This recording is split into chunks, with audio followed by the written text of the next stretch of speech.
Israel Lebanon उपर आक्रमण करने पर ईरान पुणी थे हर्मुज पानी बंद कर देछि। ईरान अर्ध सरकारी संबाद संस्था फ्लाश न्यूज यह निश्चित करिछि।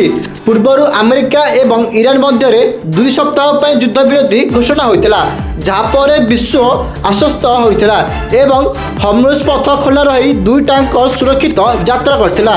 किंतु युद्ध विरति सत्वे इज्राएल लेबानन सशस्त्र गोष्ठी हिजबुल्लाह को टार्गेट करी 100 रु अधिक मिसाइल माड़ करिछि।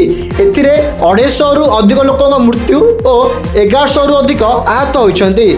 इज्राएल प्रधानमंत्री नेतान्याहू स्पष्ट करछन्ति जे युद्ध विरति हिजबुल्लाह उपरे प्रযোज्य नुहे। यापर ईरान चेतावनी देछि जे जदि इज्राएल आक्रमण जारी रखे तेबे से युद्ध विरति बाहरी जीव। हर्मुज पानी बंद होगा फल विश्व तैल जोगाण ब्याहत होई अशोधित तैल और शेयर बजार उपरे बड़ प्रभाव पड़िबार आशंका देखा देछि।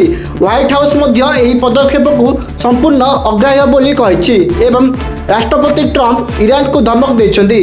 पाकिस्तान प्रधानमंत्री शहबाज शरीफ लेबानन रे मध्य युद्ध विरति लागू करने को दाबी करछन्ति। अमेरिका और ईरान मध्य कूटनैतिक आलोचना जारी रही।